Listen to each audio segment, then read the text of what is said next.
I think it's the 27th of July. So everybody's here, so come everybody. Sure. Stand.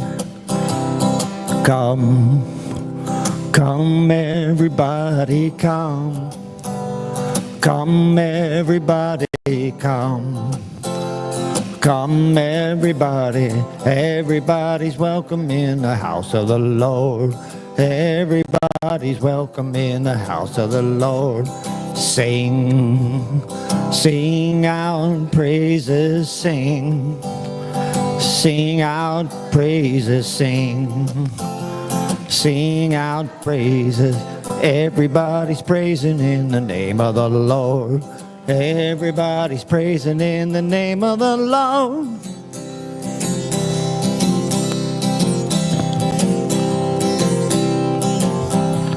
Troubles are defeated, blessings are repeated, only love is heeded in the house of the Lord. Everyone's respected, no one is neglected, only love's reflected in the house of the Lord. Only love's reflected in the house of the Lord. Come, come everybody, come. Come everybody, come. Come everybody, everybody's welcome in the house of the Lord. Everybody's welcome in the house of the Lord. I said sing, sing out praises, sing. Sing out praises, sing. Sing out praises. Everybody's praising in the name of the Lord. Everybody's praising in the name of the Lord. Troubles are defeated, blessings are repeated, only love is heeded in the house of the Lord. Everyone's respected, no one is neglected, only love's reflected in the house of the Lord. Only love reflected in the house of the Lord. Only love's reflected in the house of the Lord.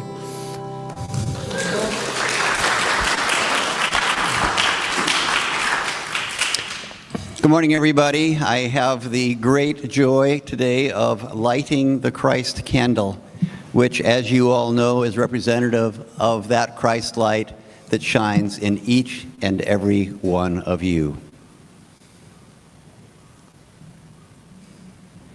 My second joy for the day is to introduce our guest today. Our guest speaker, Katie Evans, is an accomplished entrepreneur, keynote speaker, and corporate training, known for her dynamic storytelling, engaging humor, and passion for personal development. With a career spanning over 3 decades, she began her journey as a certified hypnotherapist in 1987, traveling across the United States and Canada to empower individuals to overcome their fears and lead more fulfilling lives. Katie came to Unity in 1986. That is so cool. I came to Unity in 1986. So, plus we're both Greeks. Like, what else can I say? Like, we're kindred spirits. Katie came to Unity in 1986 at Unity of Seattle and has been a student and teacher of Unity practices since then. She has presented at Unity Centers in Western Washington and Arizona. She believes that laughter is a transformative teaching tool and incorporates it seamlessly into her work. In 2018, Katie faced a health challenge when she was diagnosed with stage 0, which I'd never heard of before, but I learned something today. Stage 0 breast cancer, which led to the discovery of stage 1 lung cancer. Rather than identifying as a survivor, Katie proudly calls herself a life thriver.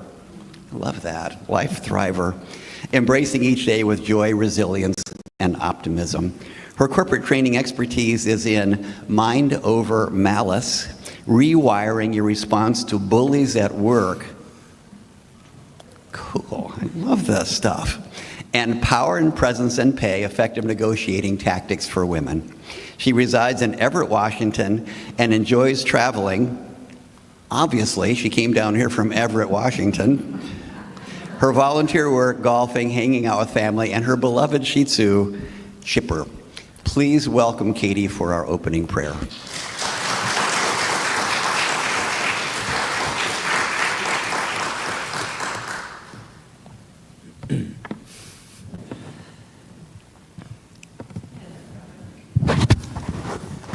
Unaccustomed as I am to public speaking. Good morning. And as we gather here today on this glorious Sunday in the Pacific Northwest, we realize and we embrace our oneness with spirit, with each other, with all of humanity. And for this blessing and all our many, many other blessings, we say thank you, Mother God. Amen.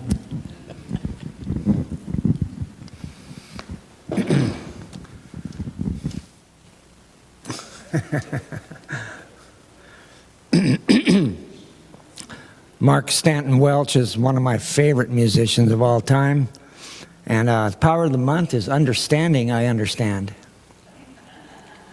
So we'll do a song called Understanding. I think it's up there.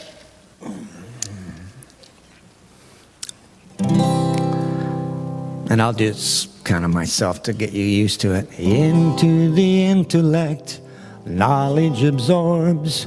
Then through the heart, it opens a door. Awaken to love, deeper it grows. True understanding eventually flows into life. You can join me. Into the intellect, knowledge absorbs. Then to the heart, it opens a door. Awaken to love, deeper it grows. True understanding eventually flows into life. We're just gonna keep doing that. Into the intellect, knowledge absorbs. Then to the heart, it opens a door. Awaken to love, deeper it grows. True understanding eventually flows into life. Let's try it with no guitar. Into the intellect, knowledge absorbs. Then to the heart, it opens a door. Awaken to love, deeper it grows. True understanding eventually flows into the light. A little louder this time. Into the intellect, knowledge absorbs. Then to the heart, it opens a door. Awaken to love, deeper it grows. True understanding eventually flows into life. Eventually flows into life. Eventually flows into life.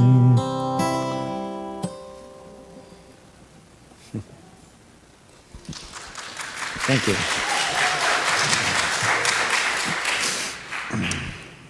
Good morning, everybody. It's great to be back at Unity of Olympia again after my little bout with COVID. I survived it and am fine now, so you don't need to.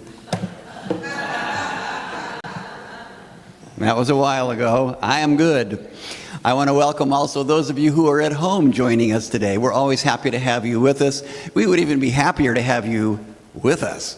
But I know that you're attending today, and we hope that you enjoy today's service as we will.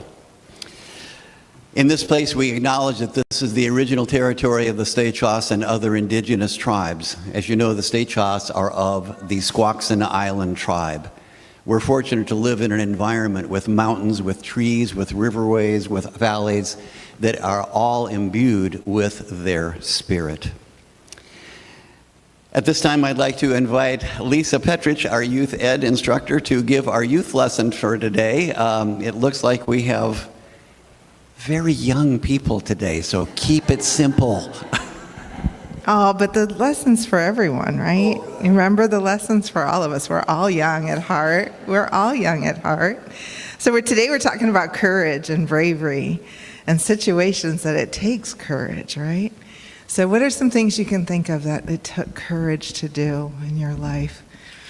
I know for me it was moving into a new place. Quit your job and go on the road. Anybody else?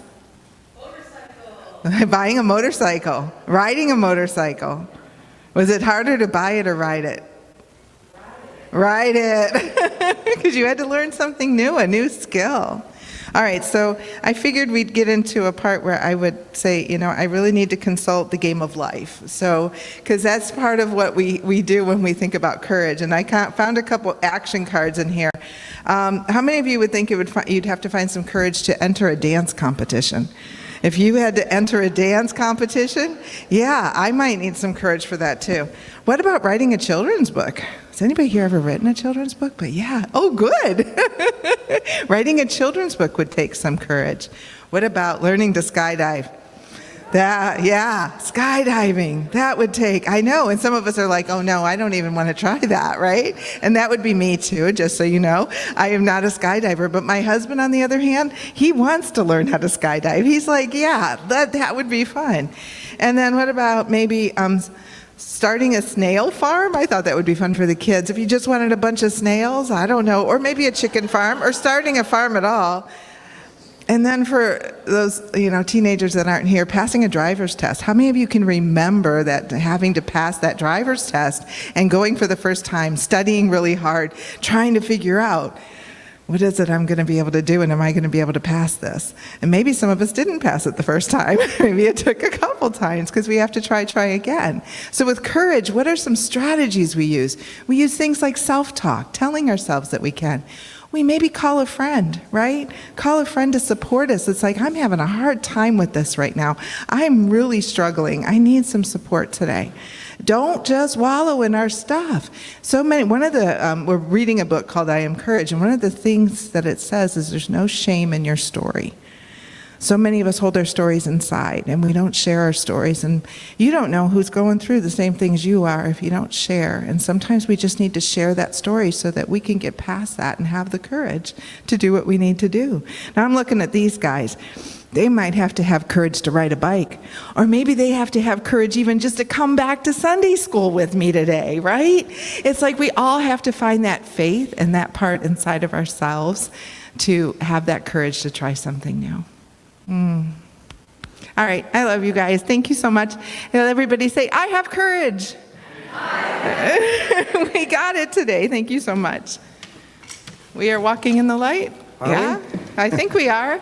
You guys, we got a couple boys want to come back. Thank you so much. We are walking in the light, in the light, in the light. We are walking in the light of God. In the light, in the light, in the light, in the light, in the light, in the light, in the light of God. And I changed the key to that this time.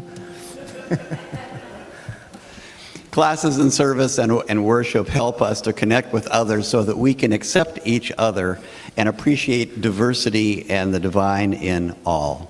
As you know, it is your generosity that enables us to do all the things that we do here at Unity of Olympia, and for that we say thank you with gratitude. Usually this is when Kyle would be giving his community update, but Kyle is off at a youth camp today, so there will be no update other than here we are. So we're going to move right on to the prayer portion of our service and invite members of our prayer team to come forward with the prayer request box. And reading today's daily word will be our good friend Nancy Gordana.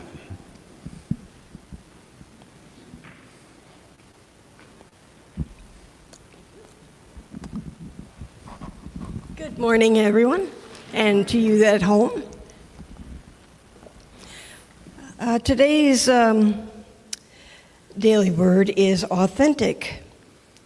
And today's affirmation, I live proudly as my authentic self.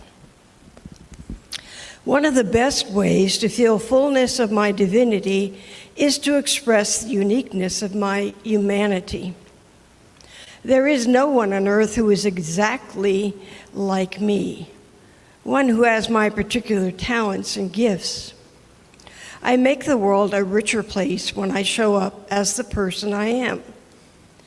If I am too timid to share my gifts, if I carry shame or regret about my past, or if I feel afraid to let others see the real me, I am not being my authentic self.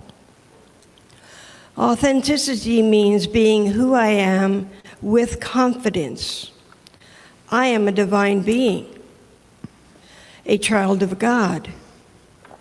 I take my place in the world with joy, knowing I belong here just as much as everyone else. Rooted in my divinity, I celebrate my humanity by being my authentic self.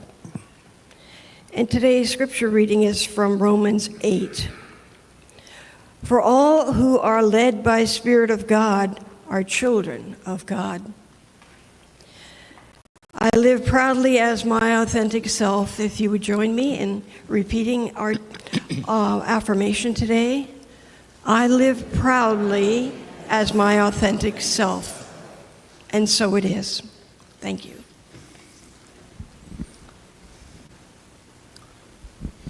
At Unity, we do believe in the power of prayer, and each of you are invited to add your own prayer requests to the prayer request boxes, which are located at both sides of the room. The prayer request looks like this, and you can put it in there, and our amazing and wonderful prayer team will pray for you for your request, and then forward it to Unity Village, where it will be going in silent unity for another 30 days. Carol Layton very wisely created a small envelope where you can put your contact information if that is your preference. You can put down your phone number, your email address, so that the prayer team is able to connect with you. This is the time in our service where we affirm our statement of faith. I invite you to join me with There Is Only One. Together, please. There is only one presence and one power in the universe and in my life.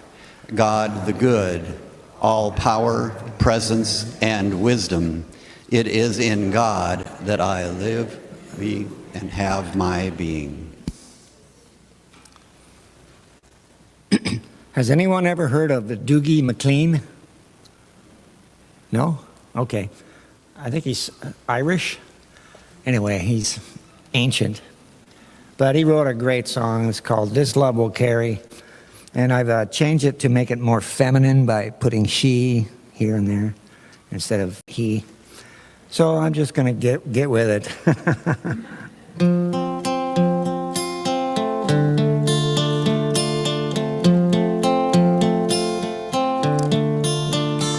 It's a thin line that leads us and keeps us all from shame.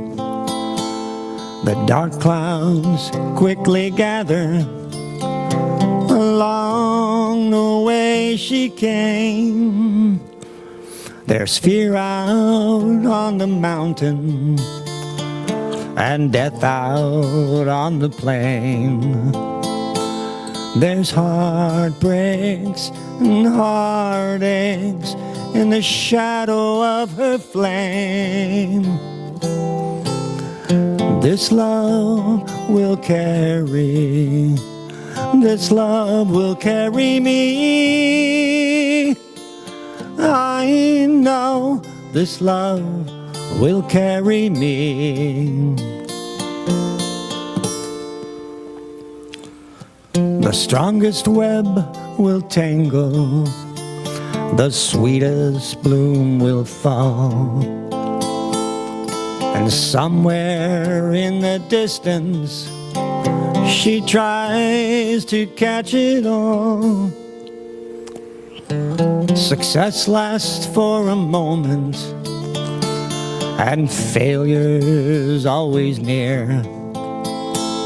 As she looks down at her blistered hands and turns another year, this love will carry, this love will carry me.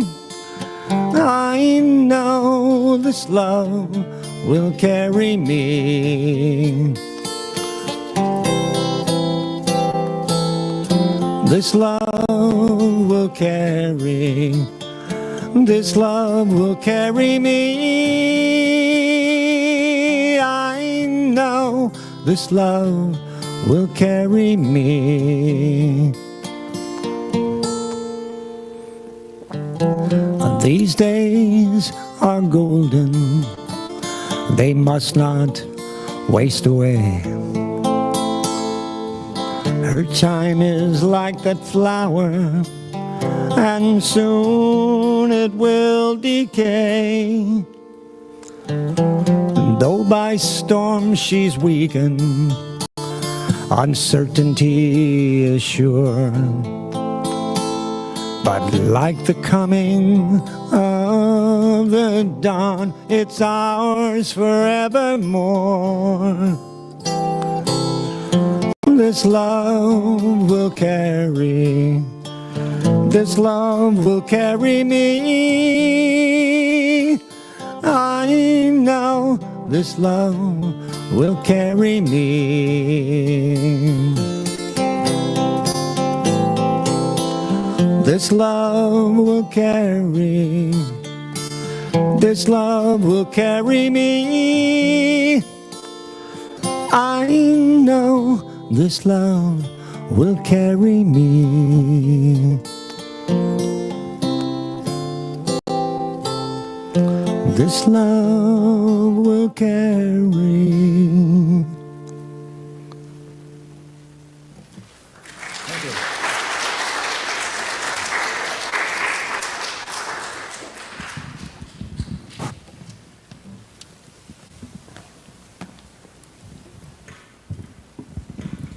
Good morning. You know, Greg mentioned that he and I are both Greek, and actually we're both half Greek. My mother was full-blood Greek, and my father was German. So my friends got used to calling me Zorba the Führer. I told that to a group of young people, and they just looked at me like, who's Zorba? I know Zorro. Is he Zorro? No. And we were talking about the length of services in the Greek church. My husband, who was not Greek but had a lot of Greek friends, went to a baptism one time, Greek baptism. He says, I don't want to say the service was long, but when I got there, the kid was in diapers, and when I left, he was shaving. Am I right? Speaking of my husband, we lived in Seattle, and one time we had occasion to come down to Olympia several times in a short period of time. And he used to tell me, if God ever came to me and said, you have an hour to live, I would drive to Olympia and make it seem longer.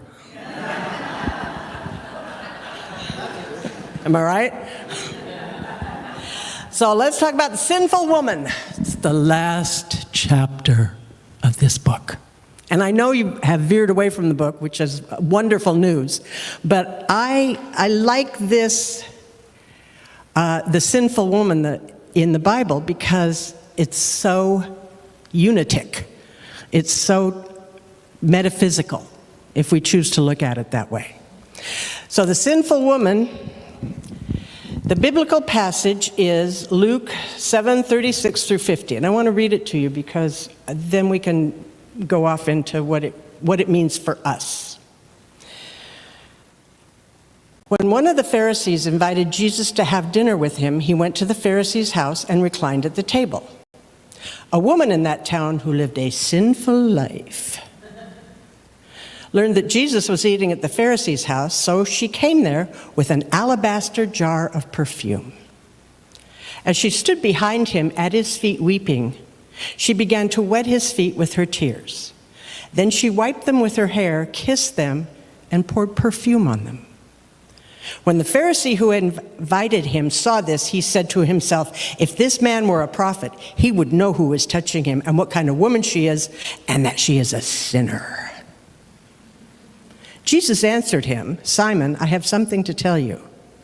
Now, this guy said it, the Pharisee said it to himself, but Jesus answered him. Tell me, teacher, he said.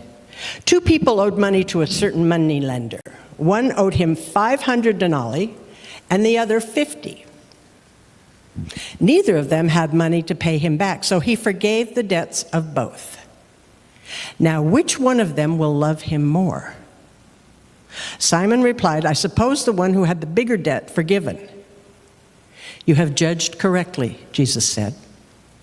Then he turned toward the woman and said to Simon, do you see this woman? Which I love that, because a lot of times women aren't seen, especially sinful ones. Well, they're seen when guys want to see them. Do you see this woman? I came into your house. You did not give me any water for my feet, but she wet my feet with her tears and wiped them with her hair. You did not give me a kiss, but this woman from the time I entered has not stopped kissing my feet.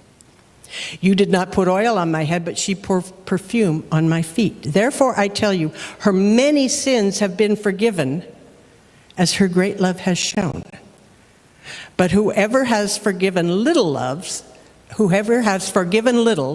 loves little. Then Jesus said to her, your sins are forgiven. The other guests began to say among them, who is this who even forgives sins? And Jesus said, your faith has saved you. Go in peace. And I love this, especially the ending, because it's all about faith. It's all about forgiveness and faith. And who do we forgive first? Ourselves. Yep. So exploring the metaphysical meaning of the sinful woman,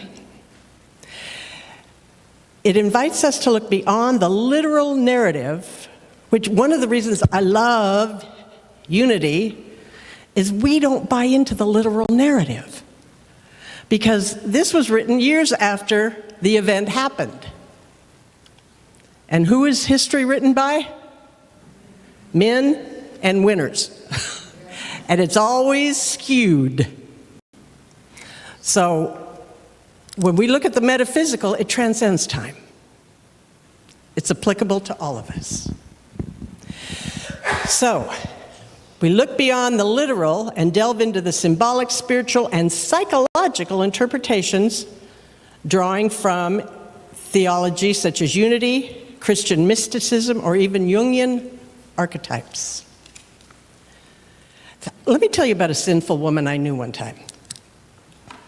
I called her the philosophical hooker. She liked that. She was a call girl, and I was friends with her many, many years ago. And she, one time, postulated a query to me. She said, what if a friend of mine called me and said, I have someone I want you to see, in the biblical sense, and he will be at your house at 3 o'clock, or your place of business at 3 o'clock. Would that be fine? And my friend said, yes, that'll be fine. Now, this is hypothetical. She's giving me this query. She says, so what happens if I open the door and I see my father, who is married to my mother? Who's the at-fault party here? We never hear about that side of it, do we? So, just something to think about. Sinful woman. The sinful woman is the soul in a state of awakening. Isn't that lovely? She's estranged from the divine origin, living in error, illusion, or separation. That's all. Her act of coming to Jesus reflects the soul's turning back toward divine truth, seeking reconciliation and healing.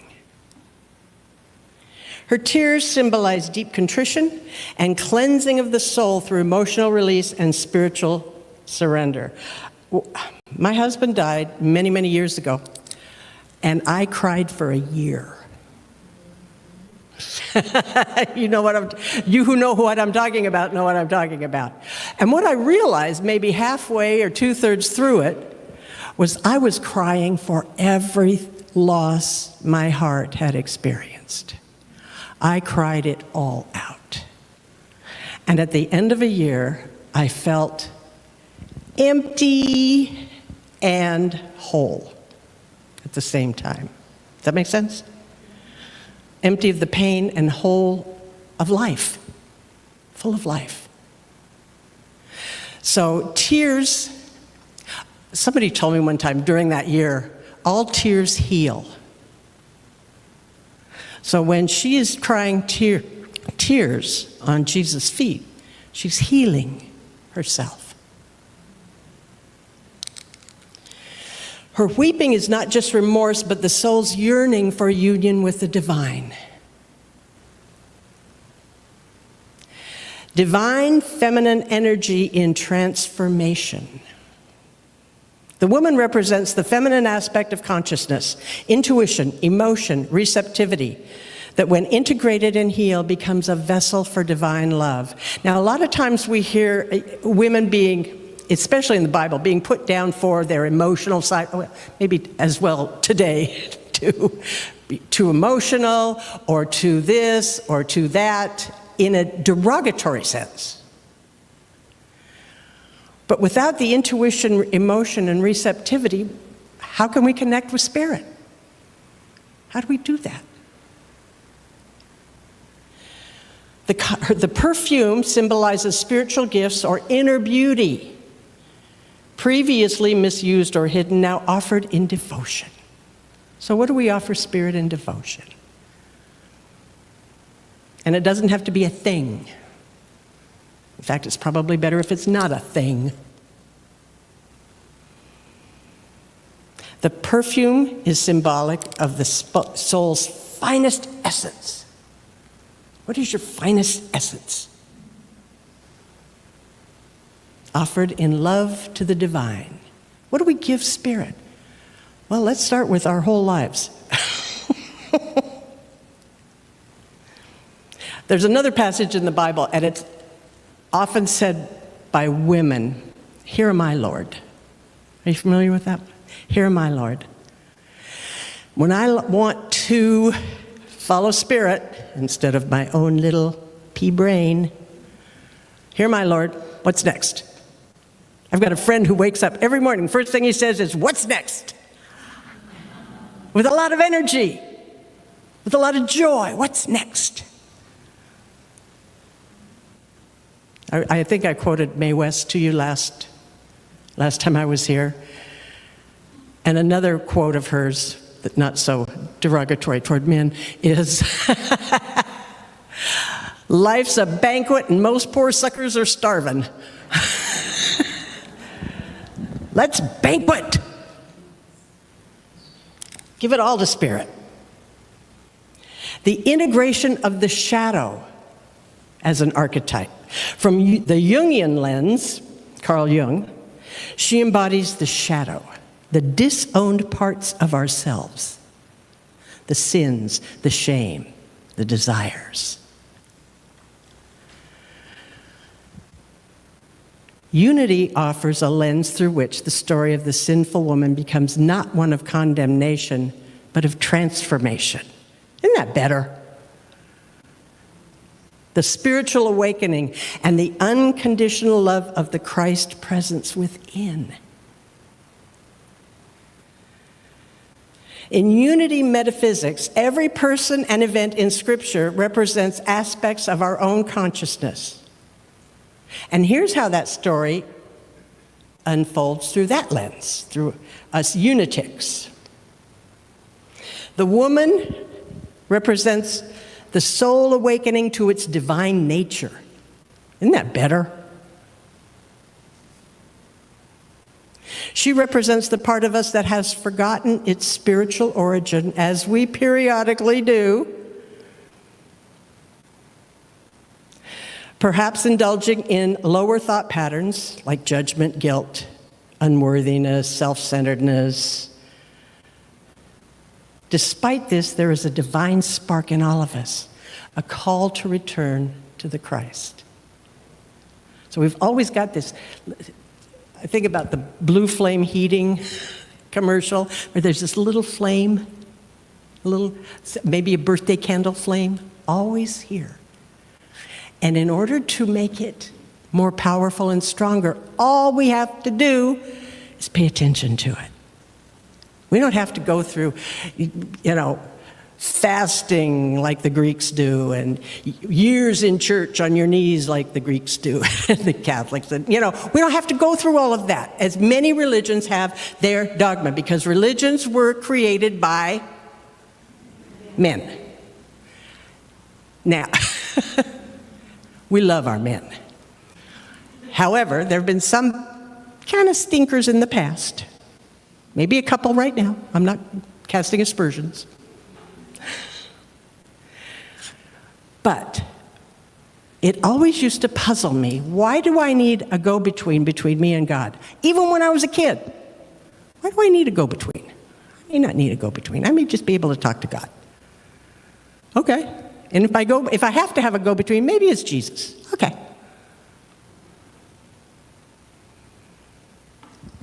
You don't need a go-between. And you guys know that. What am I telling you for? So, the alabaster jar in unity represents our inner gifts and spiritual essence. We smell good. Her perfume represents our highest love, devotion, creativity, and soul essence. Perhaps once used for egotistic gain, now poured out in service to spirit. Isn't that lovely? Our inner gifts and spiritual essence. The tears and hair represent surrender and humility. Tears symbolize the washing away of error thinking. And her hair, a symbol of glory and self-expression, is used in humble service, representing the laying down of pride or personal will. Now, one thing that this Bad Girls of the Bible book shared, which helped clarify something for me, is there was a woman in the Bible very similar to the sinful woman. There's a woman in current events, which is what the author did, took Bible passages and then applied it to a current event. And the woman in the current event was brushing her hair at one point, and it went to the ground. Her hair was so long it went to the ground. Now, it doesn't say that in the Bible, but that really helped me visualize her hair cleaning Jesus' feet, because otherwise I was thinking, how's she going to do that? That's going to look pretty silly. Oh, I get it. So she had really long hair caressing Jesus' feet. Jesus represents, of course, the Christ within. Not just a historical figure, but the indwelling Christ presence, the I am that sees past the surface, loves unconditionally, and calls forth our wholeness. Only when my husband died, I thought, I wonder if I can see myself like he saw me, because he thought I was pretty cool. I like that. And then I realized, as his death brought me to unity, which it did, that's the way Spirit sees me, better than I see myself. So what if I tried to look at myself through Spirit's eyes? I'm not a sinner. I don't have to beg for forgiveness. Sometimes I make a mistake. Okay. Do my best not to do it again. Because there's a whole world full of mistakes, new mistakes I can make. I don't need to keep repeating the old one. And I will. I will make those mistakes. Okay. So what? In Luke 7:47, Jesus says, her many sins have been forgiven as her great love has shown. So all we need to do to be forgiven is to love God. Easy? Simple, but not easy. Consistently. That's the key. Consistency. So Charles and Myrtle Fillmore, co-founders of the Unity Spiritual Movement, as we know, interpreted the women in the Bible metaphysically, in alignment with their overall approach to Scripture, as we know. They believe that biblical characters, including women, symbolize aspects of human consciousness and spiritual development rather than just historical figures. We like this part. I speak unity, and you do too. We all speak unity here. The women represent the soul or intuitive side of human nature. In Unity's metaphysical interpretation, women generally represent the soul. Intuition, love, receptivity, and the subconscious mind. For everyone, regardless of your gender. I think one of the sad parts about what's happening today, what do they call it, the bromosphere? Pardon me? Is it bromosphere? The brothers? They've leaned so far to the male aspects and have so negated the female aspects of themselves that women have become the enemy. And really what they're despising is the female part of themselves. The intuition, love, receptivity. Men, by contrast, the male energy, typically symbolize the will, intellect, or conscious mind. Now, I'm a hypnotherapist by training. The conscious mind, I call it the pea brain. Actually, I compare it, the elephant and the mouse. The mouse is the conscious mind. It runs around thinking it's going to control everything, and we can do this, and we can do that, and everything will be fine. Now, the subconscious mind is the elephant. One of the things the elephant doesn't like is change. That's the subconscious mind. So the mouse is going to run around and take care of this and do that. Everything's going to be great. And the elephant at some point is going to say, you know, that too much change is making me a little uncomfortable. It's going to smash his foot right down on the conscious mind and say, yeah, we're not doing that. No. It might be scary, it might be dangerous. And the subconscious mind is where we work with spirit. So we get the subconscious lined up with our will and thy will. And let's assume for a moment that the subconscious is thy will, except for the elephant foot part. Change can be instantaneous. People always would tell me as a therapist that it takes 30 days to change a habit, or it takes 21 days to change a habit. A habit can change like that. Stop smoking. Boom, done. May change back, but it changes instantaneously. You could have miracles in your life every day. Change every day instantaneously. Change can happen with a phone call. As Marianne Williamson says, indeed, it usually does. When you turn your life to spirit and say, okay, I want a better life. And whenever I affirm what I want, I always say this or something better. This or something better, because I have no knowledge of Spirit's infinite mind, but I'm thinking it might have a grasp on my life better than I do. This or something better. So, back to Myrtle Fillmore especially emphasized the importance of nurturing the feminine intuitive side as essential for spiritual growth and healing. Both Charles and Myrtle encouraged the recognition of the divine feminine within all people, regardless of your gender. And it's gotten such a bad rap. One of the best parts about my marriage was my husband's acknowledgement of his divine feminine and my acknowledgement of my divine masculine. And we really blended well together. Sometimes my divine masculine got a little out of control.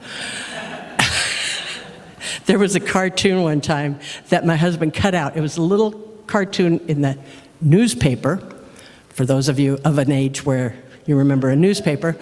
And it was the Small Society, I think, and it was a couple, just 2 panels. And the husband says to the wife, he said, Katie, this is so you. The husband says to the wife, Lucy, it's you and me against the world. And she says, when do we attack?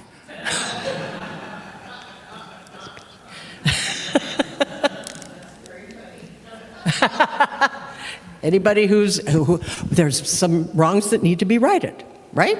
Am I right? Yeah. And it's up to us. If not me, then who? Myrtle saw feminine qualities as powerful and essential tools for healing and transformation.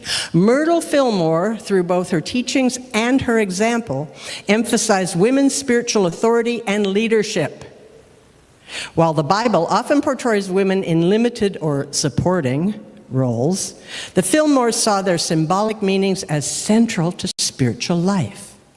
Myrtle taught that the qualities represented by biblical women were not only valuable, but necessary for awakening the Christ within. Myrtle Fillmore's writings often affirm the power of the feminine spirit.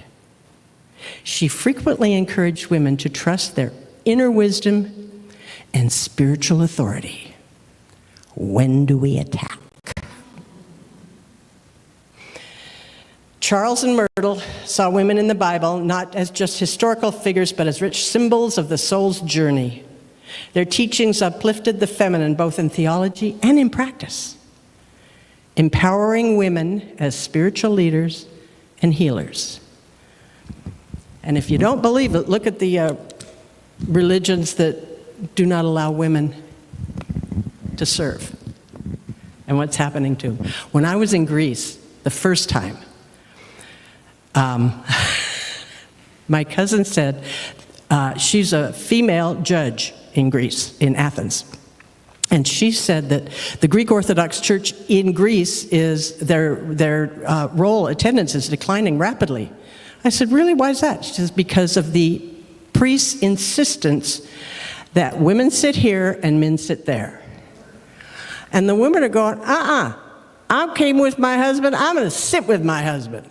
And they're not going. If the women don't go, nobody goes. So look at how the imbalance and the patriarchy, to the exclusion of the women as spiritual beings, has done. It's time that we acknowledge all of our gifts from Spirit. And on that note, let's do a little meditation.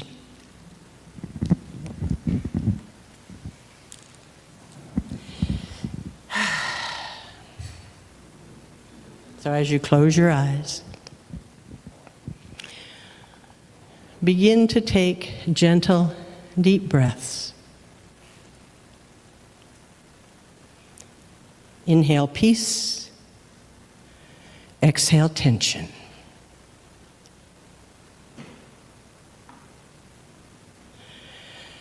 And let your body just soften.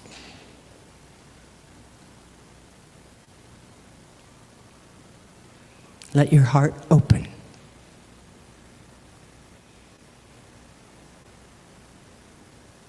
And as you enter the sacred space of your own being, take with you all that you are, all that you are. Your past, your longings, your fears, your love. And see yourself, whether male or female, as the woman in the story.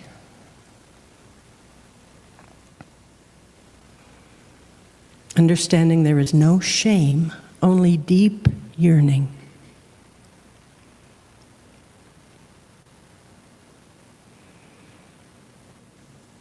And imagine that you carry with you an alabaster jar.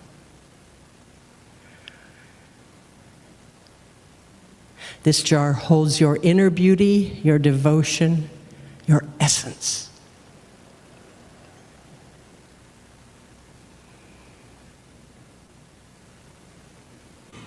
And imagine that you offer it now at the feet of the Christ presence within you.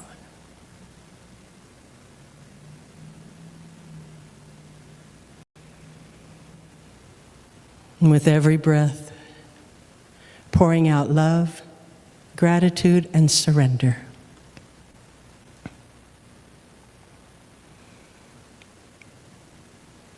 And imagine that tears of release flow, not from guilt, but from recognition.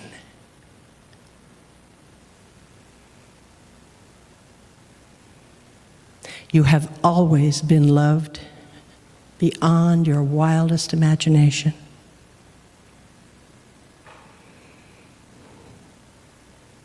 You have never been separate.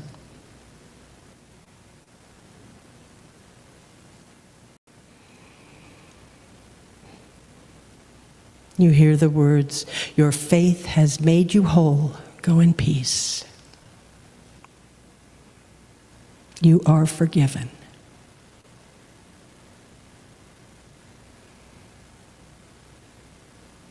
Rest now in this peace.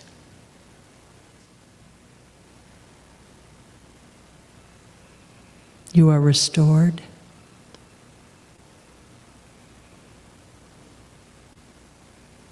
You are whole.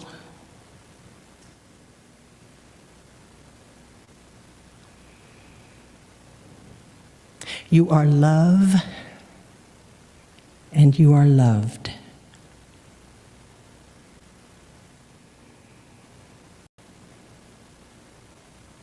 And take another deep breath in. And rest in this love.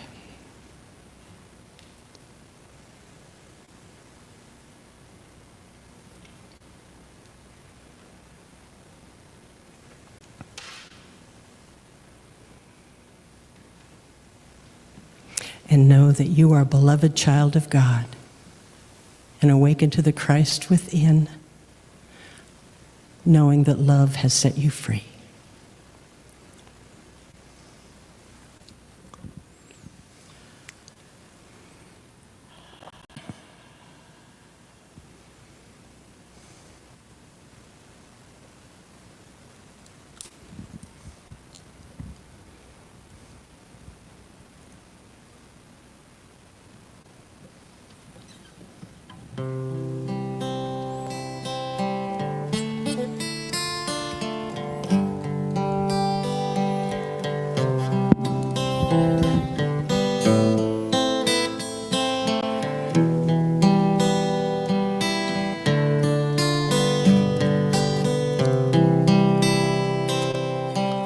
In the silence, I can feel the love. In the silence, I can rise above. And in the silence, I can hear the voice. In the silence, I am home. In the silence, I can feel the love. In the silence, I can rise above. And in the silence, I can hear the voice. In the silence, I am home. In the silence, I can feel the love. And in the silence, I can rise above. And in the silence, I can hear the voice. In the silence, I am home.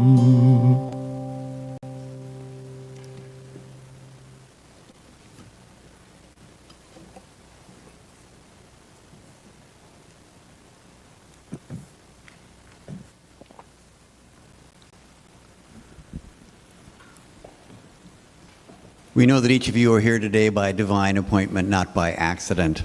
We welcome those of you who might be guests today. And if you are a guest, you should have received a packet as you entered that looks just like this one. And in that packet, there is a sheet that we would request that you fill out on both sides so that we can get to know who you are and keep in touch with you if that is what you would like.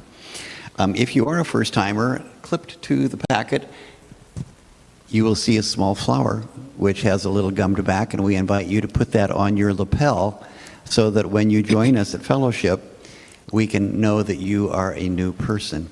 So please feel free to do all of the above. And we will answer any questions that you have. We have a welcome team that will be happy to answer them, but actually all of us are more than happy to answer any questions that you may have. At this time, I would like to invite the ushers to come forward. As you all know, there are many ways of supporting Unity of Olympia. You can do so online. You can do so with auto giving. You can do so with Venmo, or you can do so right here, right now, today with cash, check, or whatever your choice would be. Regardless of how you support us, we are grateful for that.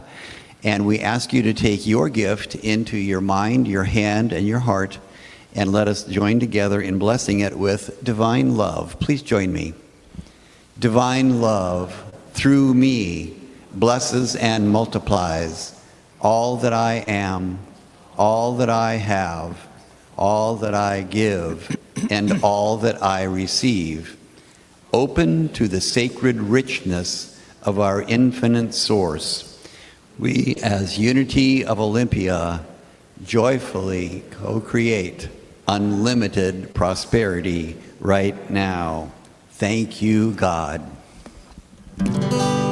Give thanks with a grateful heart. Give thanks to the Holy One. Give thanks because He's giving all in love and more. And now let the weak say I am strong. Let the poor say I am rich, because of what the Lord has done for me. Give thanks with a grateful heart. Give thanks to the Holy One. Give thanks because He's given all His love and more. And now let the weak say I am strong, and let the poor say I am rich, because of what the Lord has done for me. Give thanks. Give thanks. Give thanks. Thank you.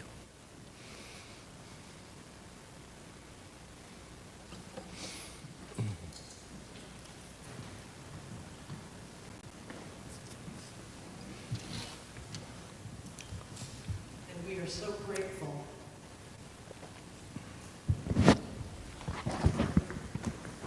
For a mic. to have Greg here.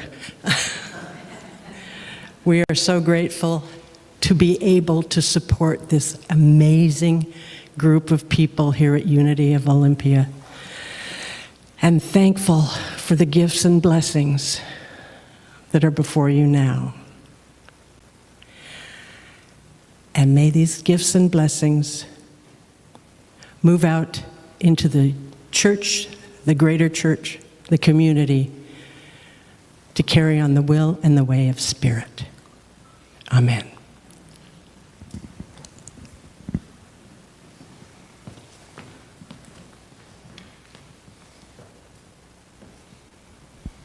Oh, good.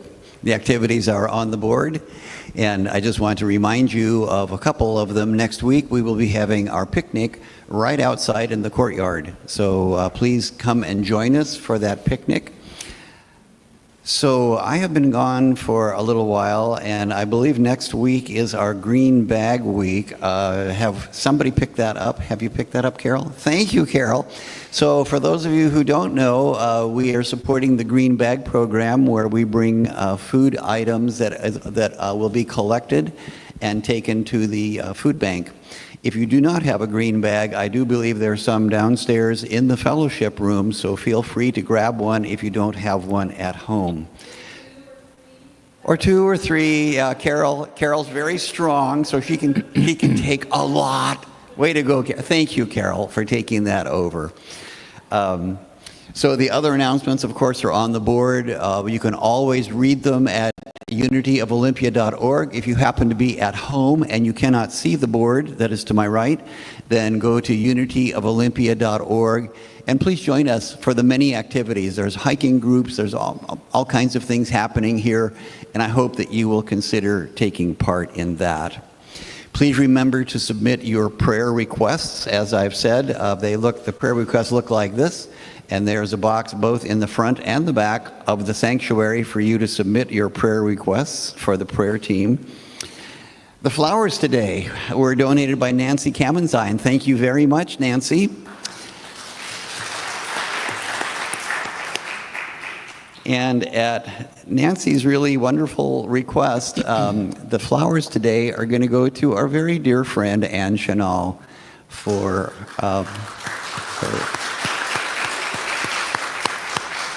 enjoy them, Anne. So, are you ready to pray for the prayer protection? Why doesn't everybody stand up?